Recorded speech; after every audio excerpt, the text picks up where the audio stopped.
Heureux celui qui lit, heureux ceux qui entendent les paroles de la prophétie et qui gardent les choses qui y sont écrites, car le temps est proche.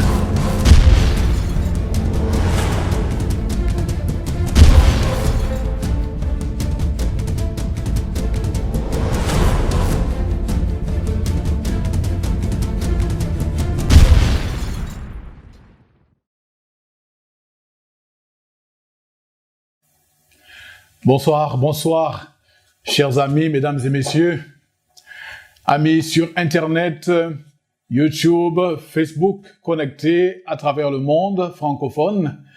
Nous voulons vous souhaiter encore une cordiale bienvenue à ces grands moments de rencontre de l'éternité.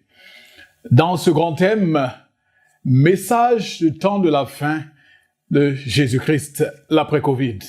Et soir après soir, le Seigneur ouvre nos yeux à la réalité, aux réalités éternelles. Et nous voulons saluer nos frères et sœurs du côté du Congo, du côté du Tchad, du côté de la RCA, du côté de la France, du côté du Togo, du Bénin, et partout tous ceux qui nous suivent, que le Seigneur vous bénisse au nom de Jésus-Christ. Oui, partagez le lien avec un ami, likez, afin que nous puissions promouvoir l'avancée de l'évangile éternel. Ce soir, avec l'homme de Dieu, nous avons encore un autre mystère à découvrir, la loi de liberté. Quelle est cette loi qui est à même de nous rendre libres? Découvrons ensemble le message du Seigneur à travers son serviteur. Que le Seigneur vous bénisse au nom de Jésus-Christ. Mais avant cela, un élément musical.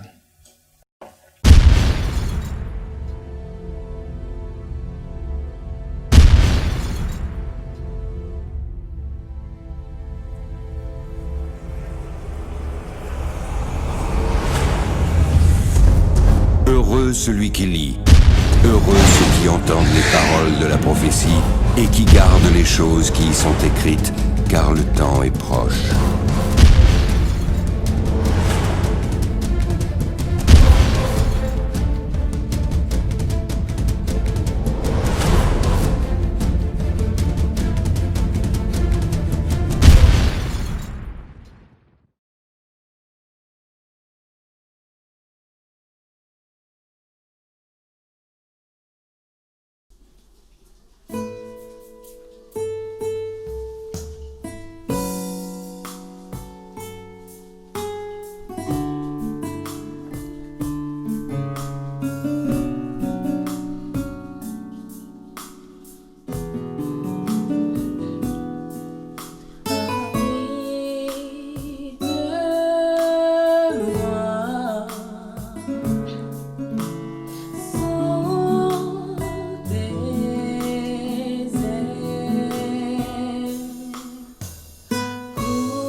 car tu es là.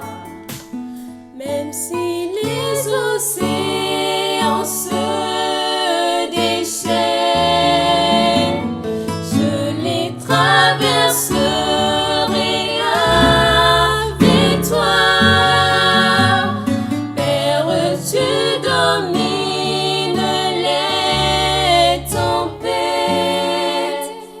Je suis tranquille car tu es là.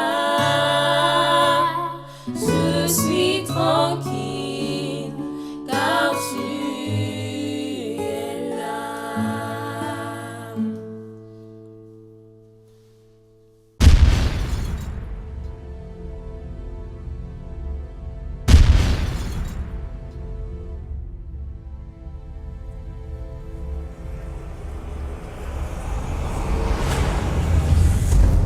Heureux celui qui lit, heureux ceux qui entendent les paroles de la prophétie et qui gardent les choses qui y sont écrites, car le temps est proche.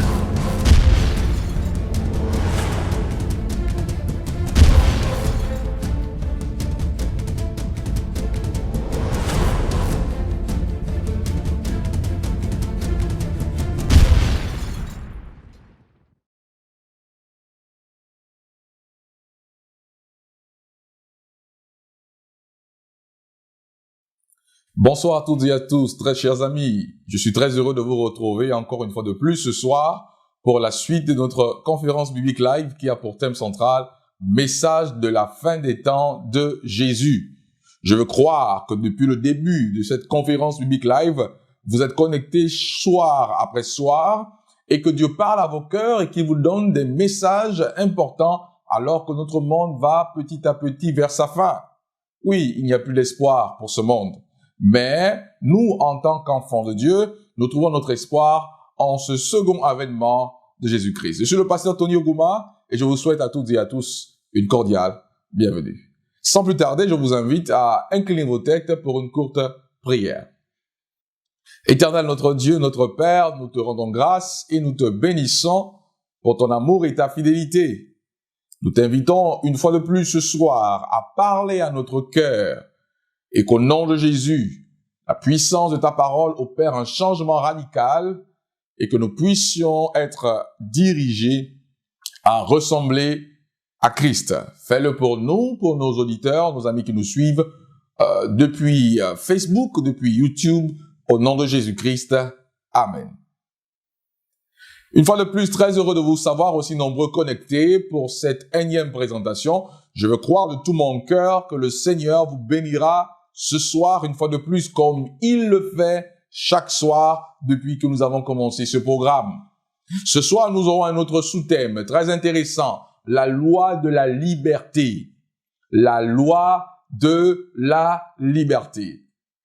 Mes amis, sans l'ombre d'un doute, nous sommes tous d'accord que Dieu nous aime tous. Jean chapitre 3, le verset 16 nous dit « Dieu a tant aimé le monde qu'il a donné son Fils unique afin que quiconque croit en lui ne périsse point, mais ait la vie éternelle. » Oui, quiconque, cela peut être vous, là où vous êtes, dans votre maison. Cela peut être vous assis dans ce salon en train de me suivre ce soir. Cela peut être vous allongé dans ce lit d'hôpital, espérant, soupirant après une guérison. Oui, cela peut être vous. Quelle que soit la situation dans laquelle vous vous trouvez, la Bible nous dit, la Bible vous dit que Dieu vous a tant aimé qu'il a donné Jésus-Christ pour que si vous croyez en lui, vous ne périssez point, mais vous ayez la vie éternelle. Évidemment, Jésus nous offre cette vie éternelle et non la mort éternelle. Il nous offre l'abondance et non le manquement. Il nous offre le bonheur et non le malheur. Pourquoi, comme je le dis chaque soir, ne pas accepter Jésus-Christ comme votre sauveur et votre Seigneur personnel? Et la Bible, une fois de plus, est claire sur le salut. Le salut est clairement dit comme n'étant pas le fruit de quelque chose que nous pouvons gagner ou mériter. C'est un don de Dieu. La Bible nous dit dans Éphésiens chapitre 2, le verset 8 et 9, car c'est par la grâce que vous êtes sauvés par le moyen de la foi, et cela ne vient pas de vous, c'est le don de Dieu. Oui, Dieu nous fait le don du salut en Jésus-Christ. Et nous l'avons déjà vu. Pourquoi avons-nous besoin du salut? C'est parce que nous avons péché et nous sommes privés de la gloire de Dieu. Nous sommes des voleurs, nous sommes des menteurs, nous sommes des hypocrites, nous avons la haine dans le cœur, la jalousie. Nous avons besoin d'un sauveur. Et nous l'avons vu que seul Christ, en tant que Dieu, en tant que sauveur, pouvait venir sur la terre, lui, l'auteur de la vie, mourir à la croix du Calvaire pour nous sauver de tous nos péchés. Le salut est uniquement acquis par le fait d'accepter Jésus-Christ comme sauveur et Seigneur personnel. La Bible est claire, il n'y a aucun autre moyen par lequel nous pouvons être sauvés. Et le moyen par lequel nous nous engageons ouvertement et publiquement devant Dieu et devant les hommes pour sceller notre alliance avec Dieu, c'est le baptême. L'immersion dans les eaux est le symbole de la mort avec Christ. Et lorsque nous ressortons des eaux, Paul nous enseigne, nous sortons avec une nouvelle vie. Et nous l'avons vu. Comment prendre un nouveau départ? L'unique moyen pour nous de prendre un nouveau départ, c'est de suivre Jésus, de l'accepter personnellement et publiquement, si cela est possible, comme notre Sauveur et notre Seigneur personnel. Nous ne sommes pas sauvés par nos bonnes actions et nos bonnes œuvres, loin de là. Nous sommes sauvés par la grâce. C'est un cadeau, c'est un don de Dieu. Les bonnes actions, aussi bonnes et nobles soient-elles, devraient être le résultat de notre salut. Je ne fais pas le bien parce que je veux être sauvé, je fais le bien parce que je suis déjà sauvé. Les actes nobles que je pose devraient être la conséquence du salut que j'ai reçu en Jésus-Christ. Mais certainement pas le moyen de notre salut. Comment devient-on un chrétien? Certaines personnes disent que vous devenez chrétien en adhérant à une église ou en vous faisant baptiser. Nous avons dit lors d'une présentation précédente que c'est une bonne chose. Il faut nous faire baptiser car Jésus a dit à Nicodème, si un homme ne naît d'eau et d'esprit, en d'autres termes, s'il ne se fait baptiser par immersion et s'il ne reçoit pas le Saint-Esprit, il ne peut entrer dans le royaume des cieux. C'est une très bonne chose, mais cela doit être le fruit d'une véritable conversion. Cependant, mes amis, il y a une mauvaise compréhension de la liberté et de la grâce. Nous sommes sauvés par la grâce, par le moyen de la foi, et cela ne vient pas de nous, c'est un don de Dieu. Qu'est-ce qu'il nous faut comprendre sur la liberté et la grâce? Est-ce que la grâce de Dieu est un chèque en blanc signé à chacun d'entre nous pour vivre une vie licencieuse comme nous la voulons? La loi est-elle abolie? Ai-je besoin en tant qu'homme, femme, né de nouveau, de vivre en harmonie avec la parole de Dieu? Mes amis, dans presque tous les pays du monde, ou du moins dans presque toutes les grandes villes du monde, la circulation est réglementée par des panneaux d'arrêt. Vous êtes d'accord avec moi? Des feux de signalisation et de passage pour piétons.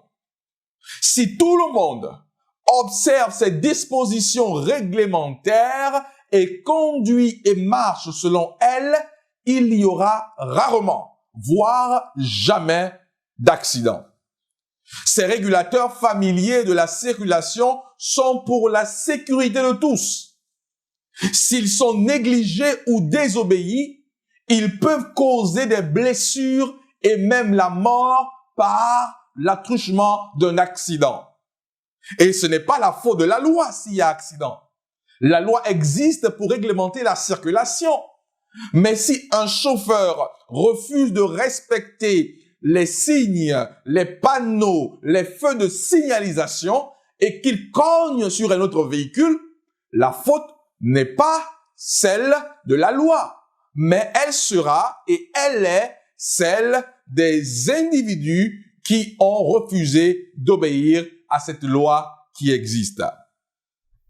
Si vous allez dans plusieurs pays développés dans lesquels il y a beaucoup de population, dans ces villes bondées où la vie est parfois considérée comme bon marché, vous avez peut-être vu des villes comme Singapour où il y a des passages pour piétons et même des passerelles aériennes. Dans de telles villes, vous verrez des dizaines de personnes ignorant complètement les précautions de sécurité qui leur ont été fournies. À quelques mètres d'une zone de sécurité, ils passeront imprudemment dans une circulation dense, même au crépuscule, et risqueront leur vie et leur corps alors qu'ils pourraient être en sécurité en respectant les signes de sécurité. Dans une telle situation, les taux d'accidents sont bien plus élevés que dans les endroits où les gens ont appris à marcher en toute sécurité, c'est-à-dire en respectant les lois qui les permettent de rester en vie. C'est inévitable lorsque l'on ignore les lois de la circulation. Ce qui est ensuite peut être catastrophique et dramatique. On aurait pu sauver une vie si et seulement si la circulation et ses signes avaient été respectés. Mes amis, nous vivons dans un univers de droit. Certaines religions ignorent la loi de Dieu. La loi est-elle fautive? En aucun cas. Mais ne pas en tenir compte nous conduit à constater les résultats tragiques de la désobéissance de la loi. Ne nous sentons pas supérieurs à ces gens, car nous pouvons faire des choses tout aussi stupides qui peuvent en résulter tout aussi tragiquement. Aussi incroyable que cela puisse paraître, certains dans les cercles religieux enseignent que les lois de Dieu peuvent être ignorées et tout simplement abandonnées en toute sécurité. Écoutez ces mots d'un magazine religieux. Ce magazine religieux dit ce qui suit. Dans le titre « Understanding Sex in the Age of the Pill », il dit ce qui suit. Les interdictions bibliques inconditionnelles sont dépassées. Comme c'est incroyable pour une telle déclaration d'être imprimée dans les pages d'un magazine portant le nom de chrétien. Et comment cette déclaration est trompeuse et mauvaise et contraire aux faits.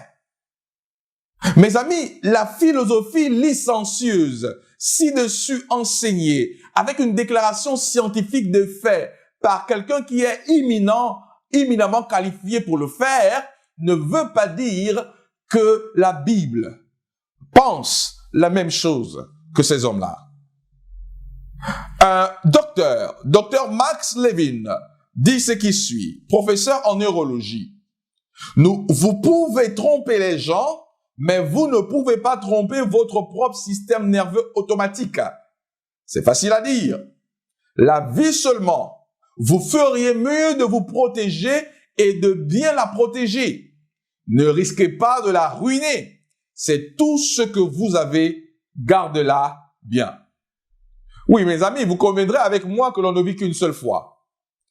D'où la nécessité de prendre notre vie très au sérieux et de faire en sorte que nos choix, guidés par la puissance du Saint-Esprit, guidés par la loi de Dieu, nous conduisent à une vie meilleure. Que gagnez-vous en désobéissant aux lois? Pour des hommes vivant dans une nation civilisée, la désobéissance à la Constitution conduit, n'est-ce pas, à l'emprisonnement. Y a-t-il du bonheur à être emprisonné? Y a-t-il du bonheur à passer 2 ans, 3 ans, 4 ans, 15 ans, 20 ans derrière les barreaux? Vous conviendrez avec moi que cela n'est pas réjouissant. La véritable liberté, se vit-il derrière les barreaux ou à l'extérieur des barreaux? Vous conviendrez avec moi qu'aussi longtemps que vous obéissez aux lois qui régissent la société, en fait, vous êtes un homme libre. Et le jour que vous violez cette loi, vous perdez votre liberté et vous vous trouvez en prison. Je voudrais parler ce soir à ceux qui ont eu à violer la loi un jour et qui se sont trouvés en prison. Il y a de l'espoir pour vous. Je voudrais parler ce soir à toutes les personnes qui se sentent misérables et qui se demandent s'il y a de l'espoir pour eux. Oui, il y a de l'espoir. Il est possible de vivre une vie heureuse en obéissant et en respectant les principes. Et ici, je parle des principes de la parole de Dieu. Contre quel dommage le docteur Levin a-t-il mis en garde? Que se passe-t-il lorsque nous faisons ce que nous savons dans nos cœurs comme étant mauvais? Nous souffrons d'anxiété, d'excitation, de tension. Et comme cela a été cliniquement démontré, ceux-ci conduisent à plus d'adrénaline dans le sang, accélération du rythme cardiaque, augmentation de la glycémie, réduction du temps de coagulation du sang, arrêt de la digestion, vessie et intestin essaient de se vider, muscles tendus, les pupilles des yeux se dilatent, les mains transpirent et bien d'autres réactions. Et vous ne pouvez pas les arrêter. Ces réactions physiques peuvent à leur tour provoquer des maladies telles que le diabète, la constipation, la détresse urinaire, les ulcères, les éruptions cutanées, les allergies et l'arthrite. Tout médecin compétent sait que de nombreux cas de ces maladies et d'autres ont des causes psychosomatiques, c'est-à-dire que ce sont des effets d'anxiété mentale sur le corps. Mes amis, nous vivons dans un univers de droit et nous ferons mieux d'apprendre cela et d'apprendre à vivre avec. En fait, nous courtiserons le désastre si nous ne le faisons pas. Il nous faut obéir à la loi de Dieu. Mes amis, dans le tabernacle qui avait été instauré dans le désert alors que les enfants d'Israël étaient en marche vers la Canaan terrestre, le tabernacle est un rappel visuel constant de la place centrale de la loi de Dieu. La loi du Seigneur a toujours existé. On pourrait dire avec révérence que même Dieu ne pouvait pas diriger l'univers sans loi. Quand Dieu a appelé son peuple élu et l'a fait sortir d'Égypte pour aller dans un pays qui serait le leur, il leur a donné un tabernacle dans lequel l'adorer.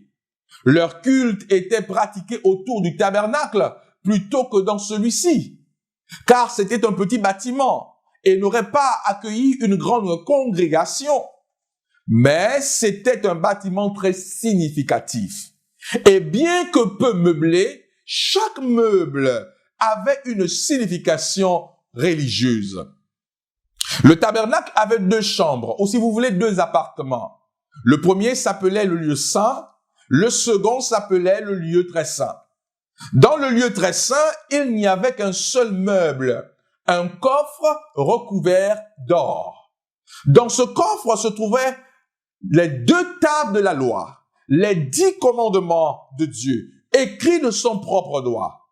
La loi de Dieu était au cœur de l'endroit où Dieu a dit qu'il rencontrerait son peuple.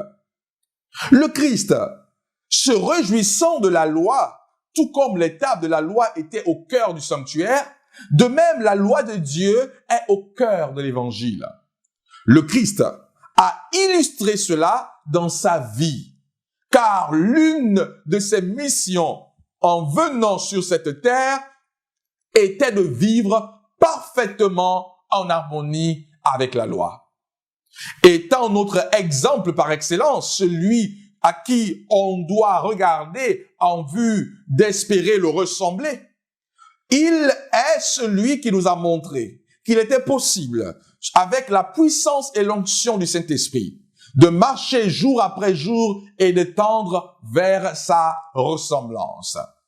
C'est pourquoi David n'a pas hésité de dire, dans le psaume 40, les versets 7 et 8, « Alors je dis, voici je viens avec le rouleau du livre écrit pour moi.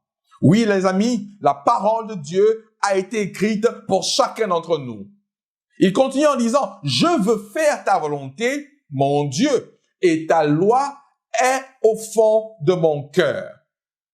Oui, David soupirait après la loi de Dieu. Il voulait garder cette loi au fond de son cœur. Pourquoi voulait-il garder cette loi au fond de son cœur?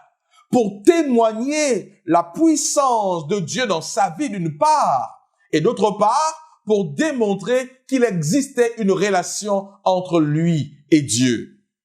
Car oui, comme le mariage est une alliance dans laquelle deux personnes s'unissent autour d'une compréhension, d'un engagement total de l'un à l'autre.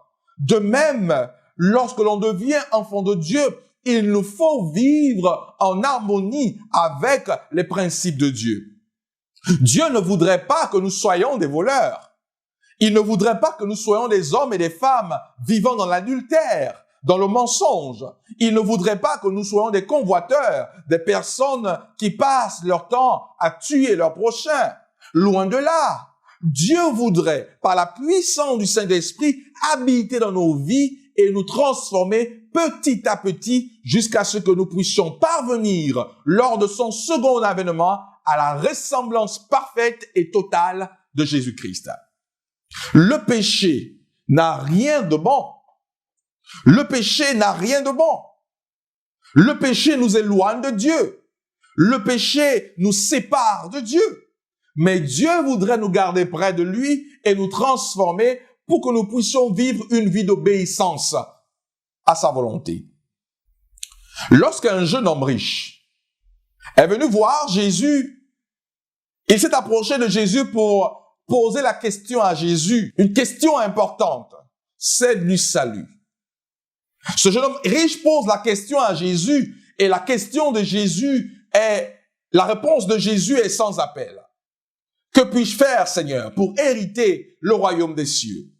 Dans Matthieu 19, versets 17 à 19, Jésus répond, si tu veux entrer dans la vie, observe les commandements. Si tu veux rentrer dans la vie, observe les commandements. Jésus ici ne parle pas de la vie éphémère qui est la nôtre, qui passera. Jésus parle de la vie éternelle. Si tu veux vivre éternellement, si tu veux rentrer dans le royaume des cieux, observe les commandements. Cela est tout à fait clair. En d'autres termes, vis une vie en harmonie avec la volonté de Dieu qui s'exprime dans sa parole et qui est clairement présentée dans les 10 commandements. Il est vrai que de nous-mêmes, nous ne pouvons pas le faire, mais nous avons à notre disposition le Saint-Esprit de Dieu pour nous rendre capables d'obéir à la volonté de Dieu. Car oui, mes amis, celui ou celle qui est rempli du Saint-Esprit ne peut pas vivre dans l'adultère. Or, ne pas vivre dans l'adultère, c'est observer la loi. Celui qui a le Saint-Esprit ne peut pas avoir des idoles. Car ne pas avoir des idoles, c'est aussi observer la loi. Cela n'est pas possible de notre propre force, évidemment. Mais cela est possible par la puissance du Saint-Esprit vivant en nous. Car Jésus, il nous accepte tels que nous sommes, avec un objectif principal, nous transformer pour que nous puissions être à son image et à sa ressemblance. Et vous conviendrez avec moi que cela est imaginable pour nous de concevoir Jésus en train de voler. On ne peut concevoir Jésus en train de commettre l'adultère. On ne peut concevoir Jésus en train d'adorer des images. Si cela est inconcevable pour Jésus, cela est également inconcevable pour vous, si seulement vous avez le Saint-Esprit en vous. Quel est l'état de votre vie aujourd'hui? Êtes-vous dans le concubinage? Jésus n'est pas pour le concubinage. Passez-vous votre temps chez les féticheurs et chez les marabouts? Jésus n'est pas pour cela. Vous ne pouvez pas prétendre avoir expérimenté la nouvelle naissance et continuer dans des pratiques qui n'honorent pas Dieu. Mes amis, si tu veux entrer dans la vie, observe les commandements. Jésus répondait en disant, tu ne tueras point, tu ne commettras point d'adultère, tu ne déroberas point. La suite de l'histoire, nous continuons en disant, et tu ne diras point de faux témoignages, honore ton père et ta mère. Le jeune homme riche a dit à Jésus, oh Jésus, tu sais, toutes ces choses, j'ai eu déjà à les observer. Jésus, bien entendu, dans cette histoire, n'a pas réprimandé le jeune homme ou n'a pas reconnu ce jeune homme comme n'étant pas capable ou n'ayant pas appliqué ses lois. Mais Jésus lui a dit, il te manque une chose. Prends tout ce que tu possèdes, vends-les et distribue-les aux pauvres. L'histoire nous raconte que ce jeune homme, bien qu'ayant observé la loi, il lui manquait quelque chose. Il lui manquait le renoncement de soi. Oui, mes amis, on peut, de manière naturelle, vivre une vie qui est en harmonie avec les principes de la société. Mais si Jésus n'est pas au centre de notre vie qui peut sembler être acceptable n'a aucune valeur pour l'éternité. Il nous faut Jésus. Pour le jeune homme riche, l'observation de la loi était le moyen pour lui de le conduire au salut, ce qui n'est pas le cas. Seul Jésus est capable de nous conduire vers le salut et la Bible est claire. Nous sommes sauvés par la grâce, par le moyen de la foi, et cela ne vient pas de nous, c'est un don de Dieu. Mais une fois que nous sommes sauvés par la grâce, nous devons, conduits par le Saint-Esprit, harmoniser notre vie à la volonté de Dieu.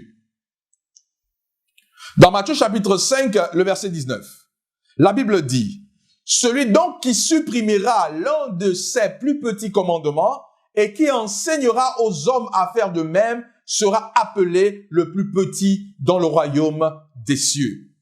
Mais celui qui les observera et qui enseignera à les observer, celui-là sera appelé grand dans le royaume des cieux. » En d'autres termes, Jésus nous conseille, nous invite non seulement à observer la loi, mais également à enseigner aux autres à faire de même. Je répète, la Bible est claire que nous sommes sauvés par la grâce. La loi ne peut être utilisée comme instrument pour le salut. Si cela était possible, la mort de Christ à la croix serait d'aucune utilité. Si Christ est venu mourir à la croix, c'est parce que Christ savait qu'aucun homme ne peut de lui-même vivre en harmonie avec les principes de Dieu. C'est pourquoi, pour nous racheter, Christ est venu mourir à la croix pour le pardon de nos péchés, d'une part, et d'autre part, il nous a fait don du Saint-Esprit pour nous rendre capables de vivre en harmonie avec la loi de Dieu. Car oui, une personne sauvée vit comme une personne sauvée. Lorsque vous êtes sous la grâce, cela ne sous-entend pas que vous êtes libre maintenant de faire ce que vous voulez. Lorsque vous êtes sous la grâce, cela ne sous-entend pas maintenant que vous êtes libre de mentir, de voler, de tricher, d'avoir d'autres idoles, parce que vous serez sur la grâce. Non. Être sous la grâce sous-entend que vous êtes doublement reconnaissant, vous êtes doublement conscient de ce que Dieu vous a donné une seconde chance. La Bible est claire. Si nous confessons nos péchés, il est fidèle et juste pour nous les pardonner et nous purifier de toutes nos iniquités. Il peut arriver dans notre marche chrétienne que nous faiblissons et que nous tombons dans le péché. Mais nous avons l'assurance que Jésus-Christ, qui nous a sauvés, est capable de pardonner nos péchés et nous purifier de toutes nos iniquités.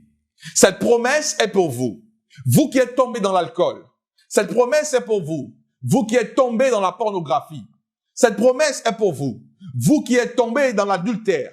Cette promesse est pour vous. Vous qui êtes tombés dans la haine, dans la jalousie. Cette promesse est pour vous. Pour vous et pour moi qui sommes des pécheurs et qui avons besoin de la grâce de Dieu. Mes amis, soulignons à nouveau que Jésus est venu sur cette terre pour discréditer l'affirmation de Satan. Car oui, l'affirmation de Satan est selon laquelle la loi ne pouvait pas être observée. La loi était au commencement même avant le péché. Revenons en arrière et regardons le début de la loi. Quand la loi a-t-elle été créée? Avant que le péché n'existe, évidemment. Dans 1 Jean, chapitre 3, le verset 4, la Bible dit, « Quiconque pêche transgresse la loi, et le péché est la transgression de la loi. » Le péché est la transgression de la loi. Romains, chapitre 4, verset 15 dit, « Là où il n'y a pas de loi, il n'y a point non plus de transgression. » En d'autres termes, si le péché naquit dans le ciel avec Satan, et si Satan est en lui se trouve l'origine du péché, cela sous-entend qu'il a transgressé une loi dans le ciel. En d'autres termes, même dans le ciel, il y avait une loi. Et c'est parce qu'il y avait une loi et que Satan a désobéi à cette loi que le péché fut trouvé dans son cœur. Oui, mes amis, la loi de Dieu n'est pas seulement une loi que nous avons aujourd'hui, écrite dans Exode chapitre 20. Bien avant l'existence de notre humanité, Dieu avait une loi dans le ciel. C'était la loi de l'amour. L'autorité de Dieu de diriger ce monde repose carrément sur la loi. Le péché, la transgression de la loi de Dieu était destiné à renverser l'autorité de Dieu dans l'univers. C'est pourquoi Ézéchiel nous dit dans le chapitre 28, le verset 15, parlant de Lucifer, « Tu as été intègre dans tes voies, depuis le jour où tu fus créé, jusqu'à celui où l'iniquité a été trouvée chez toi. » En d'autres termes, Satan était un être parfait. Il vivait en harmonie avec les principes de Dieu, jusqu'à ce que on a trouvé en lui la volonté de désobéir, dès lors de transgresser la loi de Dieu. Si l'iniquité, c'est-à-dire le péché, a été trouvé chez Lucifer, cela veut dire qu'il y a eu transgression d'une loi, car le péché, par définition, est la transgression de la loi de Dieu. Donc, nous pouvons conclure que bien avant le péché, il y avait déjà une loi qui existait dans le ciel et c'est cette loi qui fut transgressée par Lucifer. Mes amis, notre Dieu est un Dieu d'ordre et de discipline. Il voudrait nous apprendre à vivre en harmonie avec ses principes et cela est possible par la puissance du Saint-Esprit. Évidemment, s'il arrivait que nous tombons, nous trébuchons, nous avons l'assurance que Jean nous le dit, que Dieu est capable de nous pardonner de tous nos péchés et de toutes nos iniquités. Satan, jour après jour, travaille pour conduire les gens à penser que la véritable liberté se trouve dans la transgression de la loi de Dieu plutôt que dans l'obéissance de la loi de Dieu. Beaucoup sont celles qui pensent que observer la loi de Dieu est pénible, est dur, et entraîne la souffrance. Laissez-moi vous dire, mes amis, que lorsque l'on est né de nouveau, lorsque l'on est non de la chair et de l'esprit de Dieu, la puissance de Dieu en nous crée le vouloir et le faire et nous rend capables de vivre une vie de sanctification. Car oui, mes amis, lorsque Christ nous appelle pour l'éternité, il nous appelle à vivre une vie de sanctification, c'est-à-dire une vie loin du péché. L'autorité d'un enseignant repose sur sa règle. Supposons qu'un enseignant crée une règle et que les élèves l'ignorent tous, délibérément, et la transgressent. Que font-ils en réalité? Ils montrent qu'ils n'ont aucun respect pour l'enseignant et son autorité. Il est impossible d'avoir une bonne école et une bonne classe dans de telles circonstances. Le diable est l'ami de l'anarchie. Le diable est l'ami du chaos. Le diable est l'ami du désordre. Il continue sa quête qui consiste à faire croire aux hommes que du chaos, on peut mettre de l'ordre. que de la désobéissance, on peut être heureux. Que du blasphème, on peut exprimer sa liberté. Mes amis, la parole de Dieu est claire. Nous sommes sauvés par la grâce. Mais une fois sauvés par cette grâce, le Seigneur voudrait nous rendre capables de vivre en harmonie avec sa loi. Et oui, mes frères, cela est possible. Dans notre marche, petit à petit, le Seigneur est capable de nous conduire dans une vie de sanctification. Une nation, vous conviendrez avec moi, prospère, doit appliquer la loi. Si les lois d'un gouvernement peuvent être enfreintes en toute impunité, il cesse bientôt d'exister en tant que gouvernement. Et une telle nation, si mal gouvernée, tombera bientôt en pièces. Lorsque les Philippines ont obtenu leur indépendance et ont été autorisés à former leur propre gouvernement, après la Seconde Guerre mondiale, on a pensé qu'une république démocratique verrait le jour. Mais le peuple n'était pas habitué à l'autonomie gouvernementale ni bien éduqué en tant que nation. Une forme démocratique de gouvernement a été mise en place aux Philippines et a duré plusieurs années. Ce ne fut pas un succès sans réserve. Le pays était depuis longtemps dirigé par de riches propriétaires terriens qui possédaient et contrôlaient la part du lion, autant pour moi, de la terre, louant aux pauvres à des taux élevés et souvent illégaux. Les pauvres de la terre affluaient dans les villes et ne pouvaient y trouver aucun emploi dans de nombreux cas. Le crime n'a presque pas été contrôlé. Un couple de visiteurs a été présenté aux Philippines lorsqu'ils ont atterri à l'aéroport et le sac de l'épouse a été ouvert, dépouillé de son contenu précieux alors qu'ils montaient au rez-de-chaussée de leur escalator ou de leur ascenseur. Aller au centre-ville de Manille après la tombée de la nuit était imprudente. Enfin, le président Ferdinand Marcos a déclaré la loi martiale et le pays a été dirigé par l'armée sous sa direction. Cette forme de gouvernement n'est pas l'idéal, mais aux Philippines, elle a entraîné un changement pour le mieux.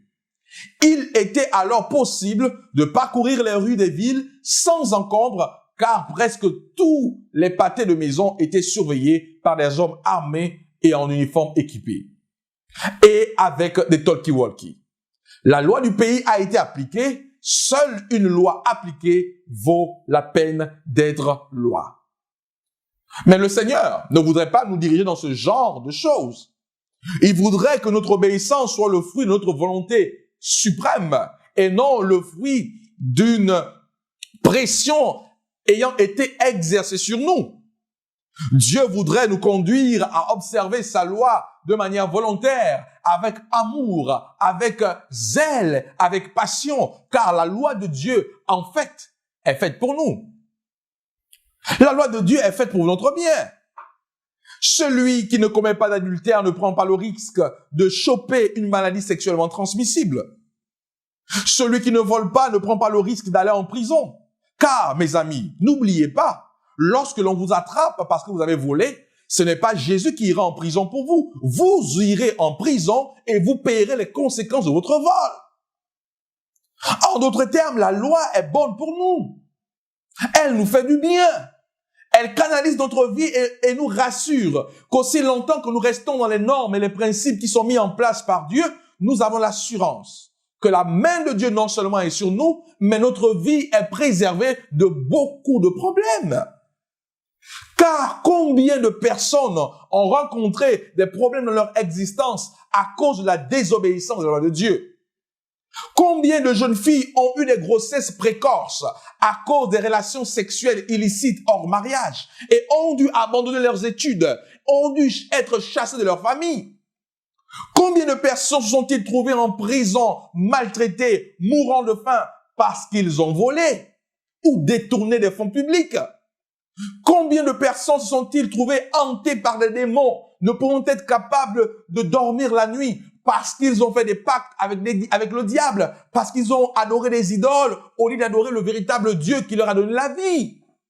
Mes amis, combien de personnes sont morts dans leur jeunesse parce qu'ils ont manqué d'honorer leurs parents et leurs mères? Au lieu de leur honorer, ils les ont tabassés, ils ont frappé sur leur père et leur mère, ce qui a entraîné implicitement la malédiction, car le commandement qui demande d'honorer les parents est celui qui s'accompagne avec une espérance de vie très élevée. Mes amis, la loi de Dieu est pour notre bien. Jésus est venu pour expier notre violation de la loi. Dieu est un Dieu de loi ainsi qu'un Dieu d'amour. Lorsque l'homme a péché pour la première fois, permettons au péché d'entrer dans le monde. Le problème de Dieu était de savoir comment préserver la loi et le sauver de la mort éternelle. La seule façon pour Dieu de le faire, cela était de laisser Jésus expier la transgression de la loi, car la loi doit être préservée. Ainsi, Jésus, qui s'est porté volontaire pour son rôle, est né bébé dans ce monde. Il a vécu une vie parfaite, prouvant que la loi de Dieu pouvait être observée par un homme en chair humaine. Comme nous l'avons déjà vu, la loi a toujours existé. Mais cela s'est répété au mont Sinaï quand Israël est devenu une nation. Pendant plus de 300 ans, ils avaient été esclaves dans un pays païen où la loi de Dieu était à peine connue. Seule une partie de la Bible écrite de la main de Dieu est celle que nous trouvons dans Exode chapitre 20, du verset 1 au verset 17. Mes amis, Jésus dit ce qui suit. Dans Matthieu chapitre 5, verset 18, « Je vous le dis en vérité, tant que le ciel et la terre ne passeront point, il ne paraîtra pas de la loi, il ne disparaîtra pas de la loi, un seul iota ou un seul trait de lettre jusqu'à ce que tout soit arrivé. » Ecclésiaste chapitre 12, verset 13 à 14. Écoutons la fin du discours. « Crains Dieu et observe ses commandements, c'est là ce que doit faire tout homme. Car Dieu amènera toute œuvre en jugement au sujet de tout ce qui est caché, soit en bien, soit en mal. Crains Dieu et observe ses commandements. » Vous avez noté la conjonction de coordination qui lie le verbe craindre à l'obéissance de ses commandements? Les deux vont ensemble. Craindre Dieu, c'est respecter ses commandements. Si vous craignez vos parents, si vous avez du respect pour vos parents, vous allez respecter et faire ce qu'ils vous demandent de faire. De la même manière, craindre Dieu, c'est respecter, c'est mettre en pratique sa loi. Il y a une parfaite relation entre la crainte de Dieu et l'obéissance à sa loi. Vous ne pouvez pas dire que vous obéissez Dieu et vous pouvez pas dire que vous aimez Dieu, vous craignez Dieu et vous vivez une vie qui n'est pas en accord avec Dieu. Actes des Apôtres 5:31 dit, Dieu l'a élevé par sa droite comme prince et sauveur pour donner à Israël la repentance et le pardon des péchés. Oui, mes amis, en Jésus-Christ se trouve le pardon de nos péchés. Pour apprécier la valeur d'une loi éternelle et immuable, imaginez ce qui pourrait arriver si une loi était sujette à des changements sans cohérence. Aujourd'hui, vous conduisez sur le côté droit de la route, mais sans avertissement, la loi est soudainement changée pour exiger que vous conduisez maintenant sur le côté gauche. Le résultat est une violence chaotique dans laquelle aucun conducteur n'est en sécurité. Aimeriez-vous voler si vous ne pouviez pas vous fier aux lois de l'aérodynamique et de la navigation? Dans de telles conditions, il est peut-être probable qu'une personne censée tente un jour de voyager en avion. Cela n'est pas possible. Jésus a démontré que la loi pouvait être observée. Jésus, notre exemple, est aussi l'auteur de la loi. Et comme dit précédemment, il est venu démontrer que l'observation de la loi est la seule manière heureuse de vivre. Il a réussi le test. 1 Pierre chapitre 2, le verset 22 dit, « Lui qui n'a point commis de péché, et dans la bouche duquel il ne s'est point trouvé de faute ou de fraude. Oui, Jésus n'a point commis de péché. Il est notre exemple par excellence. Avec quel amour et quelle admiration Pierre, qui a échoué tant de fois, doit-il avoir écrit sur la perfection de son Seigneur? Il avait vécu avec Jésus, marchait, mangeait, dormait et travaillait avec lui dans les circonstances les plus éprouvantes. Pourtant, il ne l'avait jamais connu pour échouer. Sans aucune trace de vantardise, Jésus lui-même a dit qu'il était sans la souillure de la transgression. Jean chapitre 15, verset 10. Si vous gardez mes commandements, vous demeurez dans mon amour. De même que j'ai gardé les commandements de mon Père et que je demeure dans son amour. Sur le mont Sinaï, Israël recevra la loi de Dieu. Cette loi se trouve écrite dans le livre des Exodes. Cette loi a été donnée à Israël pour son bien. Et cette loi s'applique également à nous aujourd'hui. Et il nous faut observer ces commandements et les mettre en pratique pour la gloire de Dieu. Exode chapitre 20, du verset 3 au verset 17, la Bible dit « Tu n'auras pas d'autre Dieu devant ma face. Tu ne te feras point d'image taillée. Tu ne prendras point le nom de l'Éternel ton Dieu en vain. Souviens-toi du jour du repos pour le sanctifier. Honore ton père et ta mère. Tu ne tueras point. Tu ne commettras point d'adultère. Tu ne déroberas point. Tu ne porteras pas de faux témoignages contre ton prochain. Tu ne convoiteras point. » Tels sont les 10 commandements écrits de la main de Dieu, donnés à Israël et à toute personne qui se revendique ou qui veut se revendiquer comme étant enfant de Dieu. C'est pourquoi Jésus dit, parlant de ces 10 commandements, « Ne croyez pas que je sois venu pour abolir la loi ou les prophètes. Je suis venu non pour abolir, mais pour accomplir. » Jésus n'est pas venu pour détruire, mais pour magnifier la loi. Et il est allé plus loin car il a dit que la loi ne devait pas être détruite ou changée. Mes amis, cette loi qui a été donnée à Moïse sur le mont Sinaï s'adresse également à nous aujourd'hui. Car je vous le dis en vérité, tant que le ciel et la terre ne passeront point, il ne disparaîtra pas de la loi un seul iota ou un seul trait de lettre jusqu'à ce que tout soit accompli. Ce ne sont pas évidemment ceux qui écoutent la loi, nous dit Romains chapitre 2 verset 13. Ce ne sont pas en effet ceux qui écoutent la loi qui sont justes devant Dieu, mais ce sont ceux qui la mettent en pratique qui seront justifiés. Écoutez bien, ce sont ceux qui la mettent en pratique qui seront justifiés. Non pas que la loi les justifie, mais ils observent la loi parce qu'ils ont déjà été justifiés.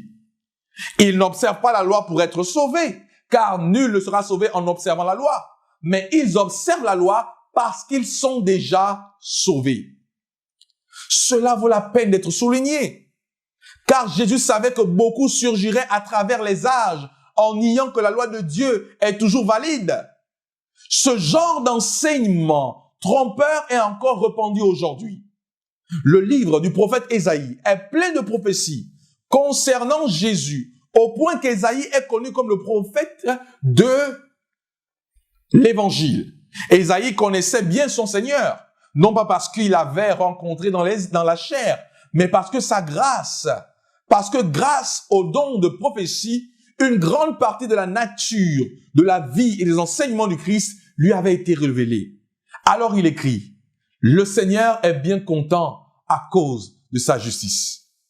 L'Éternel a voulu, pour le bonheur d'Israël, publier une loi grande et magnifique. » La Bible nous dit que l'Éternel a voulu pour le bonheur d'Israël. En d'autres termes, Dieu met la loi en place pour notre bonheur. Car il sait que la désobéissance de la loi conduit à la mort. La désobéissance de la loi conduit à des circonstances catastrophiques, pénible, douloureuse et parfois irréversible. Car nul, Romains chapitre 3, verset 20, car nul ne sera justifié devant lui par les œuvres de la loi. Cela est tout à fait clair, puisque c'est par la loi que vient la connaissance du péché. C'est par la loi que je connais que je suis en mauvaise relation avec Dieu. Ceci est réel. Nous ne pouvons pas être sauvés par la loi. La loi est ce miroir sur lequel je me regarde et je contemple ce dont j'ai besoin que le Seigneur exerce sa puissance dans ma vie. La loi est ce miroir. Lorsque je le regarde, je comprends que je suis un malheureux qui a besoin du salut, car oui, la loi me conduit vers le salut. La loi me condamne, mais elle me conduit vers la source du salut qui est Jésus-Christ. Si vous enlevez la loi, il n'y a plus de péché. Et si vous enlevez le péché, il n'y a plus de grâce. Et s'il n'y a plus de grâce, c'est qu'il n'y a plus de Christ à la croix du calvaire. Jacques chapitre 1, verset 23 à 25 continue. Car si quelqu'un écoute la parole et ne la met pas en pratique, il est semblable à un homme qui regarde dans un miroir son visage naturel et qui, après s'être regardé, s'en va et oublie aussitôt quel il était. Il est comme cet homme ou cette femme qui, constatant, n'est-ce pas, ce qu'elle est réellement, au lieu d'aspirer à changer et demander à Dieu d'opérer un changement dans sa vie, brise et anéantit la loi. Jacques continue. Mais celui qui aura plongé les regards dans la loi parfaite, car oui, la loi est parfaite, c'est la loi de la liberté. Celui qui aura plongé les regards dans la loi parfaite, la loi de la liberté, et qui aura persévéré, n'étant pas un auditeur oublieux, mais se mettant à l'œuvre, celui-là sera heureux dans son activité. En d'autres termes, lorsque le Saint-Esprit vient vivre en nous et qui nous conduit à obéir à la loi de Dieu, nous sommes heureux et non malheureux. Nous sommes heureux et non malheureux. Nous sommes joyeux et accomplis parce que, en observant cette loi, nous voyons notre vie être préservée de beaucoup d'embûches. Mes amis, nous ne pouvons jamais exagérer le don que Jésus nous a donné en vivant une vie parfaite et en donnant ensuite sa vie sans péché comme un substitut à notre péché. Seulement, à cause de son sacrifice, il permet à chacun de nous, même les plus mauvais, les plus méchants, d'espérer la vie éternelle. Car Romains 6, 23 dit, « Car le salaire du péché, c'est la mort. Mais le don gratuit de Dieu, c'est la vie éternelle en Jésus-Christ. » L'obéissance à la loi de Dieu est une évidence de notre salut. L'obéissance à la loi de Dieu est une preuve palpable que nous sommes réellement sauvés.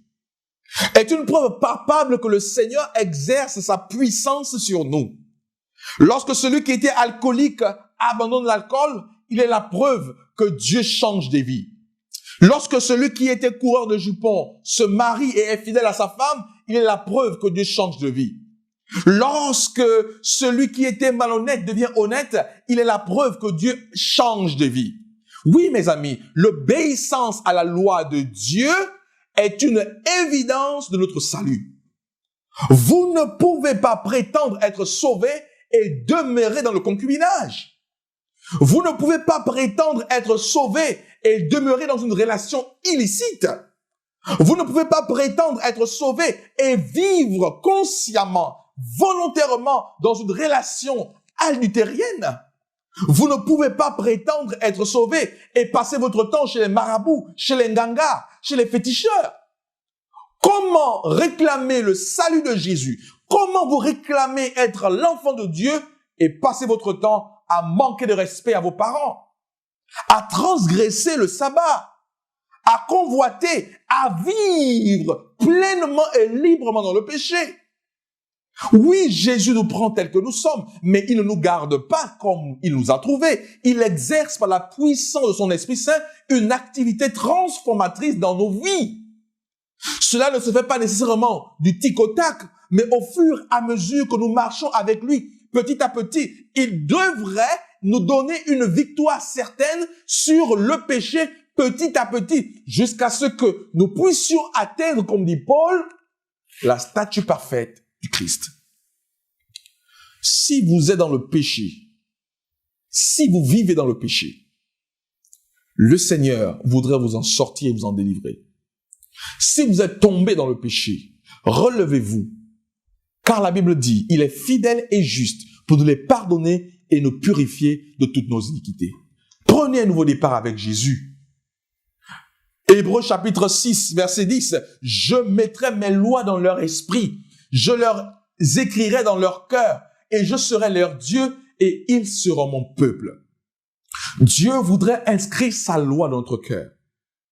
Cette fois-ci, elle ne sera pas dans les tables de la loi, mais dans notre cœur. Voulez-vous laisser Jésus inscrire sa loi dans votre cœur? Hébreux 9, verset 12 dit, « Mais avec son propre sang, ayant obtenu une rédemption éternelle, Christ nous a sauvés pour nous rendre capables de vivre en harmonie avec sa loi. » Et cela est possible par la puissance de Jésus. Le sacrifice de Jésus n'est jamais une légalisation d'une vie de péché. Être sous la grâce ne signifie pas vivre comme on le veut et comme on l'entend.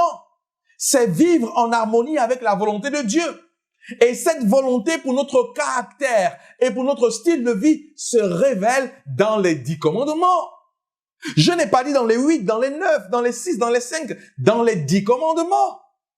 Je n'observe pas la loi pour être sauvé, mais j'observe la loi parce que je suis déjà sauvé. Le Saint-Esprit me rend capable de vivre en harmonie avec les principes de Dieu. Le sang de Jésus a coulé à la croix du Calvaire parce qu'il y a eu une transgression de la loi. Évidemment, dans le nouveau monde que Dieu créera, il ne voudrait pas y trouver des transgresseurs.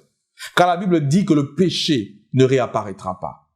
Si le péché ne réapparaîtra pas, il est temps pour nous de donner notre vie à Jésus pour qu'il exerce dès maintenant une activité transformatrice quotidienne dans chacune de nos vies. Ne voulez-vous pas venir à Jésus? Avec tous ces journaux que nous lisons qui nous annoncent des nouvelles catastrophiques. Ne voulez-vous pas vivre à Jésus? Venir à Jésus? Avec tous ces événements que nous voyons qui nous laissent perplexes. Ne voulez-vous pas venir à Jésus? Jésus était prêt à risquer la mort éternelle pour nous sauver, vous et moi. Il a fait cela pour que nous puissions être avec lui dans la gloire pendant l'éternité. Isaïe dit, cependant, ce sont nos souffrances qu'il a portées. C'est de nos douleurs qu'il s'est chargé. Et nous l'avons considéré comme puni, frappé de Dieu et humilié. Mais il était blessé pour nos péchés, brisé pour nos iniquités. Le châtiment qui donne la paix est tombé sur lui, et c'est par son meurtrissure que nous sommes guéris. Ne voulez-vous pas venir à Jésus ce soir, mes amis? Ne voulez-vous pas lui donner votre vie? Ne voulez-vous pas laisser Jésus vous donner la victoire sur le péché qui vous rend esclave aujourd'hui? Ne voulez-vous pas vivre une vie en harmonie avec ses principes? Ne voulez-vous pas maintenant lui demander de venir dans votre vie et de vous sauver du péché? Il le fera et vous pourrez être un chrétien heureux et victorieux si vous prenez la décision de laisser Jésus entrer dans votre vie. Faites-le maintenant. N'attendez pas demain. Faites-le maintenant. Si tel est votre choix, je vous invite à incliner votre tête là où vous êtes. Je vais prier pour vous. Si vous voulez abandonner le péché, laissez Jésus entrer dans votre vie. Prions. Seigneur notre Dieu, nous sommes sauvés par la grâce et nous vivons sous la grâce. Mais cette grâce n'est pas un chèque blanc qui nous conduit à vivre librement et volontairement dans le péché. Au contraire, tu nous sauves par ta grâce pour nous amener à vivre une vie en harmonie avec ta loi. Cela est possible. Si Christ a pu dépendre de toi et tu l'as rendu capable de vivre en harmonie avec ta loi, tu es capable de le faire également pour nous. C'est pourquoi nous te prions. Donne-nous ton Saint-Esprit afin qu'ayant été sauvés par la grâce, notre vie puisse être en harmonie avec ta volonté, avec ta parole et avec ta loi. Pour la gloire de ton nom, au nom de Jésus-Christ. Donne-nous la force de sortir du péché qui nous lie. Donne-nous de vivre la victoire sur le péché, maintenant et à jamais, au nom de Jésus-Christ. Amen. Merci très chers amis de nous avoir suivis ce soir. Nous sommes arrivés au terme de notre soirée. Je vous dis à demain. Par la grâce de Dieu. Au revoir et que Dieu vous bénisse. Tu m'as vu te renier pour me plaire. Je ne cessais de